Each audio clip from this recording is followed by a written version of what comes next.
ദൈവവചനം ജീവനും ചൈതന്യവുമുള്ളതാണ്.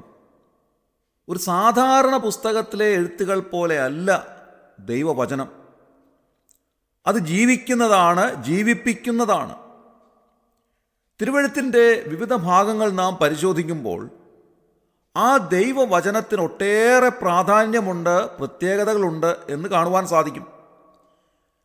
119 സങ്കീർത്തനത്തിൻ്റെ 49 50 വാക്യങ്ങൾ നാം വായിക്കുമ്പോൾ സങ്കീർത്തനകർത്താവ് പറയുന്നതായ കാര്യം ദൈവവചനം നമ്മെ ജീവിപ്പിക്കുന്നതാണ് എന്നുള്ളതത്രേ. അത് നമ്മുടെ കഷ്ടതയിൽ നമുക്ക് ആശ്വാസമാകുന്നതുമാണ്. തന്നെയുമല്ല, അത് നമ്മെ പ്രത്യാശിക്കുമാറാക്കുന്നതുമാണ്. ഈ 3 നിലകളിൽ ദൈവവചനം നമുക്ക് ഏറ്റവും സഹായമായി തീരുന്നു. നമ്മുടെ ജീവിതത്തിലെ കഷ്ടതകൾ വരുമ്പോൾ നമുക്ക് ആശ്വാസം നൽകുന്നത് എന്താണ്? ജീവിതത്തിലെ കഷ്ടതയിൽ പല നിലകളിൽ ആശ്വാസം പ്രാപിക്കുവാൻ നാം ശ്രമിക്കാറുണ്ട്. പലരും നമ്മെ ആശ്വസിപ്പിക്കുവാൻ ഒരുപക്ഷെ നമ്മുടെ അരികിലേക്ക് വരാറുണ്ട്. എന്നാൽ യഥാർത്ഥ ആശ്വാസം നമുക്ക് നൽകുന്നത് ആരാണ്? അത് മറ്റാരുമല്ല, വലിയവനായ ദൈവം തന്നെ നമുക്ക് ആശ്വാസം നൽകുന്നു. ദൈവവചനത്തിലൂടെ നമ്മെ ആശ്വസിപ്പിക്കുന്നു. ദൈവവചനം നമ്മെ ആശ്വസിപ്പിക്കുന്നതാണ്.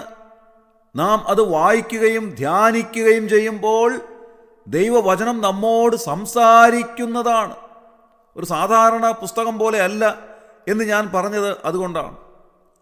ദൈവവചനം നാം ധ്യാനിക്കുമ്പോൾ നമ്മോട് സംസാരിക്കുന്നതാണ്. നമ്മുടെ കഷ്ടതയുടെ സമയത്ത് ദൈവം ദൈവവചനത്തിലൂടെ നമ്മോട് ഇടപെടുന്നു. ദൈവം നമ്മോട് സംവദിക്കുന്നു. നമ്മോട് പറയുകയാണ്, കുഞ്ഞേ, നിന്റെ കഷ്ടതയിൽ നീ തനിയെ അല്ല, നിന്റെ കൂടെ ഞാനുണ്ട്. ഞാൻ നിന്റെ സഹായത്തിനായിട്ടുണ്ട്. ഞാൻ നിന്നെ ഉള്ളം കൈയിൽ വരച്ചിരിക്കുന്നു. ഞാൻ എല്ലായ്പ്പോഴും നിന്റെ കൂടെയുണ്ട്. നിന്റെ പ്രയാസവേളയിൽ നിന്നെ വിട്ടിട്ട് പോകുന്നവനല്ല നിന്റെ സ്വർഗീയ പിതാവ്. നിന്റെ സകല കാര്യങ്ങളും അറിയുന്ന, നിന്റെ ഹൃദയവിചാരങ്ങൾ അറിയുന്ന, നിന്റെ പ്രയാസങ്ങൾ മനസ്സിലാക്കുന്ന, നിന്റെ വിഷമതകളിൽ നിന്നോട് കൂടെയുള്ള, നിന്നെ തലോടി ആശ്വസിപ്പിക്കുന്ന നിന്റെ വലിയവനായ സഹായകൻ ഞാൻ മാത്രമാണ് എന്ന് ദൈവം നമ്മോട് ദൈവവചനത്തിലൂടെ അരുളി ചെയ്യുകയാണ്. നാം 121 സങ്കീർത്തനത്തിൽ വായിക്കുന്നുണ്ട്, ഞാൻ എൻ്റെ കണ്ണ് പർവ്വതങ്ങളിലേക്ക് ഉയർത്തുന്നു, എനിക്ക് സഹായം എവിടെ നിന്ന് വരും? എൻ്റെ സഹായം ആകാശത്തെയും ഭൂമിയെയും ഉണ്ടാക്കിയ യഹോവയിങ്കൽ നിന്ന് വരുന്നു. നോക്കുക, നമ്മുടെ കഷ്ടതയിൽ നമുക്ക് സഹായം വരുന്നത് മറ്റൊരിടത്ത് നിന്നുമല്ല. ആകാശത്തെയും ഭൂമിയെയും സകല ചരാചരങ്ങളെയും ഉളവാക്കിയ വലിയവനായ ദൈവത്തിൽ നിന്നാണ് നമുക്ക് സഹായം ലഭിക്കുന്നത്. 107 സങ്കീർത്തനം 19 20 വാക്യങ്ങൾ നാം വായിക്കുമ്പോൾ അവിടെ ഇങ്ങനെയാണ് എഴുതിയിരിക്കുന്നത്, അവർ തങ്ങളുടെ കഷ്ടതയിൽ യഹോവയോട് നിലവിളിച്ചു, അവൻ അവരെ അവരുടെ ഞെരുക്കങ്ങളിൽ നിന്ന് രക്ഷിച്ചു. അവൻ തൻ്റെ വചനത്തെ അയച്ച് അവരെ സൗഖ്യമാക്കി, അവരുടെ കുഴികളിൽ നിന്ന് അവരെ വിടുവിച്ചു. നോക്കുക, വലിയവനായ ദൈവം കഷ്ടതയിൽ നമ്മുടെ നിലവിളി കേൾക്കുന്നവനാണ് എന്ന് തന്നെയുമല്ല, വചനത്തെ അയച്ച് സൗഖ്യമാക്കുന്നവൻ കൂടെയാണ്. അതുകൊണ്ടാണ് 119 സങ്കീർത്തനത്തിൽ നാം വായിച്ചത്, നിന്റെ വചനം എൻ്റെ കഷ്ടതയിൽ എനിക്ക് ആശ്വാസമാകുന്നു എന്നുള്ളത്. കഷ്ടതയിൽ വചനത്തെ അയച്ച് നമ്മെ സഹായിക്കുന്ന ദൈവം എത്രയോ വിലയേറിയ ഒരു കാര്യമാണ് നമുക്ക് ലഭിക്കുന്നത്. പ്രിയമുള്ളവരെ, പലപ്പോഴും കഷ്ടതകൾ വരുമ്പോൾ പതറിപ്പോകാതെ നമ്മെ പിടിച്ചു നിൽക്കുവാൻ സഹായിക്കുന്നത് ദൈവവചനമാണ്. ദൈവം തൻ്റെ വചനത്തെ അയച്ച് നമ്മെ സൗഖ്യമാക്കുകയും നമ്മെ സഹായിക്കുകയും ചെയ്യുന്നു. അതുകൊണ്ടാണ് ദാവീദ് രാജാവ് ഈ 119 സങ്കീർത്തനത്തിൻ്റെ 50 വാക്യത്തിൽ പറയുന്നത്, നിന്റെ വചനം എന്നെ ജീവിപ്പിക്കുന്നതാണ്. ദൈവവചനമാണ് നമ്മെ ജീവിപ്പിക്കുന്നത്, ജീവിക്കുവാൻ അനുവദിക്കുന്നത്. കഷ്ടതകളെ തരണം ചെയ്ത് മുൻപോട്ട് ജീവിക്കുവാൻ, പ്രയാസങ്ങളെ ദുഃഖങ്ങളെ തരണം ചെയ്ത് മുൻപോട്ട് പോകുവാൻ നമ്മെ സഹായിക്കുന്നത് ദൈവവചനമാണ്. ജീവിതത്തിൽ കഷ്ടതകൾ വരാം, പ്രയാസങ്ങൾ വരാം, രോഗങ്ങൾ വരാം, ദുഃഖങ്ങൾ വരാം. എന്നാൽ അതിൻ്റെ മധ്യത്തിൽ നമ്മെ താങ്ങി നടത്തുന്നത് ദൈവവചനമാണ്. അടുത്ത സമയത്ത് ധാരാളമായി സമൃദ്ധിയുടെ സുവിശേഷം കേൾക്കുവാൻ സാധിക്കുന്നുണ്ട്. അവർ പഠിപ്പിക്കുന്നത് ക്രിസ്തീയ ജീവിതം എന്ന് പറയുന്നത് സമാധാനം മാത്രമുള്ള, സന്തോഷം മാത്രം അനുഭവിക്കുന്ന, സമൃദ്ധി മാത്രം അനുഭവിക്കുന്ന ജീവിതമാണ്. ക്രിസ്തുവിനെ അനുധാവനം ചെയ്യുന്ന ഒരു വ്യക്തിയുടെ ജീവിതത്തിൽ കഷ്ടതയില്ല, പ്രയാസമില്ല, ബുദ്ധിമുട്ടില്ല, ഞെരുക്കമില്ല, രോഗമില്ല, ക്ഷീണമില്ല എന്നൊക്കെയാണ് അവർ പഠിപ്പിക്കുന്നത്. പക്ഷേ അങ്ങനെയല്ല.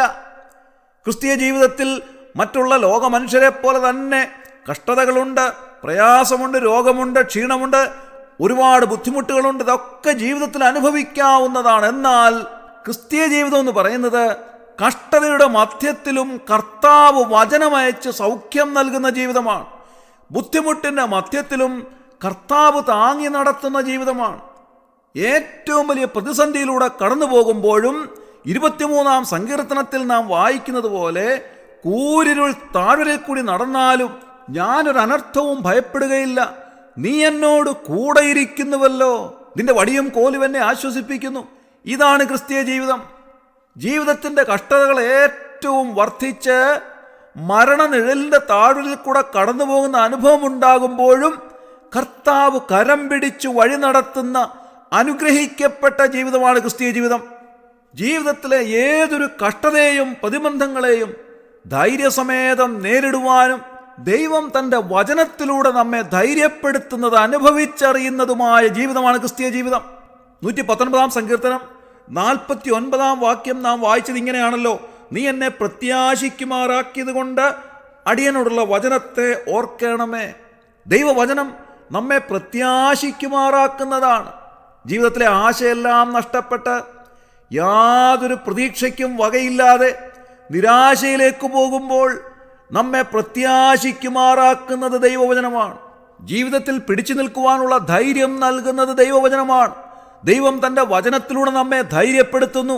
നമ്മോട് പറയുകയാണ്, ഞാൻ നിന്റെ കൂടെയുള്ളത് കൊണ്ട് നീ ഭയപ്പെടേണ്ടുന്ന, ഭാരപ്പെടേണ്ടുന്ന ആവശ്യമില്ല. ഞാൻ നിന്റെ വലം കൈക്ക് പിടിച്ചിരിക്കുന്നത് കൊണ്ട് നീ ഇപ്പോൾ അനുഭവിക്കുന്നതായ പ്രതിസന്ധിയെ തരണം ചെയ്യുവാൻ ഞാൻ നിന്നെ സഹായിക്കാം. ഈ ലോകത്തിൽ ഒന്നിനും, ഈ ലോകത്തിൽ ആർക്കും നിനക്ക് നൽകുവാൻ സാധിക്കാത്ത ധൈര്യം ഞാൻ നിനക്ക് നൽകുന്നു.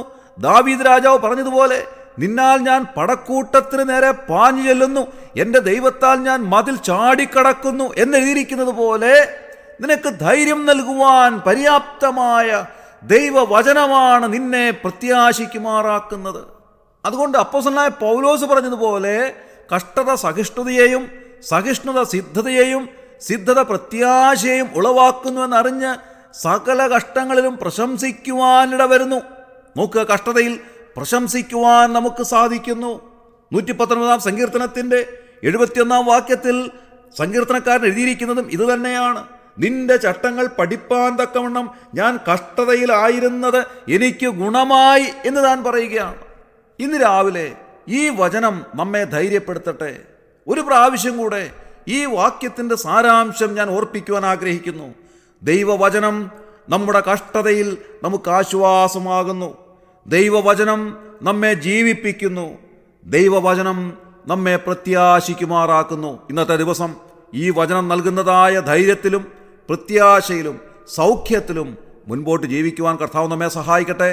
നമ്മുടെ കണ്ണുകളെ അടയ്ക്കാം, പ്രാർത്ഥിക്കാം. ക്രിസ്തുയേശുവിലൂടെ അതിവാത്സല്യമായി ഞങ്ങളെ സ്നേഹിക്കുന്ന സ്വർഗീയ പിതാവാം നല്ല ദൈവമേ, അനുഗ്രഹമായ ഈ പ്രഭാതത്തിൽ ഉണർന്നെഴുന്നേൽപ്പാൻ ഞങ്ങളെ സഹായിച്ചതിനായി ഞങ്ങൾ നന്ദിയോടെ സ്തോത്രം ചെയ്യുന്നു. കർത്താവെ, ഞങ്ങളുടെ ജീവിതത്തിലുണ്ടാകുന്ന കഷ്ടതയുടെയോ പ്രയാസത്തിൻ്റെയോ രോഗത്തിൻ്റെയോ ക്ഷീണത്തിൻ്റെയോ ഒക്കെ സമയത്ത് ഞങ്ങൾ മനസ്സ് പതറിപ്പോകുമ്പോൾ ഞങ്ങളെ ധൈര്യപ്പെടുത്തുന്നത് അവിടുത്തെ വചനമാകയാൽ ഞങ്ങൾ നന്ദിയോടെ സ്തോത്രം ചെയ്യുന്നു. അവിടുത്തെ വചനം ഞങ്ങളുടെ കഷ്ടതയിൽ ഞങ്ങൾക്ക് ആശ്വാസമാകുന്നതിനായി ഞങ്ങൾ നന്ദി പറയുന്നു. അവിടുത്തെ വചനം ഞങ്ങളെ ജീവിപ്പിക്കുന്നതാകയാൽ ഞങ്ങൾ നന്ദി പറയുന്നു. അവിടുത്തെ വചനം ഞങ്ങളെ പ്രത്യാശിക്കുമാറാക്കുന്നത് കൊണ്ട് ഞങ്ങൾ കോടാനുകോടി നന്ദി പറയുന്നു. ഇന്നത്തെ ദിവസം കർത്താവെ, അവിടുത്തെ വചനം അയച്ച് ഞങ്ങളെ സൗഖ്യമാക്കിയാട്ടെ. അവിടുത്തെ വചനം അയച്ച് ഞങ്ങളെ ധൈര്യപ്പെടുത്തിയാട്ടെ. അവിടുത്തെ വചനം ഞങ്ങളെ ജീവിപ്പിക്കട്ടെ. ഇന്നത്തെ ദിവസം കർത്താവേ, ആ വലിയ ധൈര്യത്തോടെ ജീവിപ്പാൻ ഞങ്ങളെ അവിടുന്ന് ഇടയാക്കണമേ എന്ന് പ്രാർത്ഥിക്കുന്നു. ഈ ശുശ്രൂഷയെ സംബന്ധിച്ച് എല്ലാവരെയും അവിടുന്ന് അനുഗ്രഹിച്ചാട്ടെ. അവിടുന്ന് അങ്ങനെ ചെയ്തതിനായി ഞങ്ങൾ നന്ദി പറയുന്നു. ഞങ്ങളുടെ പ്രാർത്ഥന കേട്ടതിനായി സ്തോത്രം. ഞങ്ങളുടെ കർത്താവും രക്ഷിതാവുമായ യേശു ക്രിസ്തുവിൻ്റെ ധന്യമായ നാമത്തിൽ തന്നെ. ആമേൻ.